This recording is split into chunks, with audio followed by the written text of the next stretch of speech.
કઈ રીતના તમે જોઈ રહ્યા છો? વેદાંતામાં એન્ટ્રી અત્યારના લેવી હોય તો લેવાય? સી વેદાંતાની વાત કરીએ એનાથી પહેલા I will just like to talk about overall metals as a space.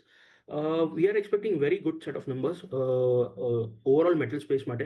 Nifty 50 જે કંપની છે એમાં જેટલા પણ મેટલ સ્ટોક છે, બારિંગ ધોઝ બીજા પણ નિફ્ટી 500માં જેટલા મેટલ્સ છે, we are expecting very strong set of numbers in Q4 and eventually in Q1 also.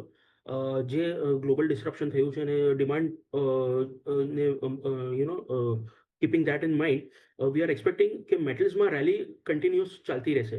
But having sad that, જે રિસન્ટ લોસથી આપણે એક બહુ શાર્પ બાઉન્સ જોયું છે, ત્યાં અમને લાગે છે કે થોડું કોશિયસ રહેવું બેટર, બિકોઝ ઇન કેસ અગર કાંઈ નેગેટિવ ન્યૂઝ આવે છે તો મેટલ્સ થોડા હાઈ બીટા નેમ્સ હોય છે. આઈ મીન એમાં વોલેટિલિટી બહુ જ સ્ટ્રોંગ હોય છે, એટલે તમને નીચેના લેવલ્સ પર એડ કરવા પણ મળી જશે. સો વેદાંતાની અગર હું વાત કરું છું તો ઓલમોસ્ટ 780 લેવલ્સ પર ટ્રેડ થઈ રહ્યું છે. I think it has surpass its previous all time highs.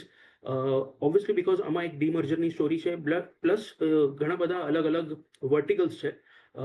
So definitely Vedanta પર વ્યૂ પોઝિટિવ છે, બટ થોડું નીચે કરેક્ટ થાય ત્યારબાદ લેવાનું.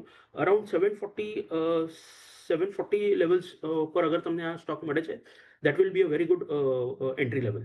ઓકે, તો યસ, તમે અહીંયા નજર જરૂરથી રાખી શકો છો, ખરીદી કરી શકો છો. પણ 740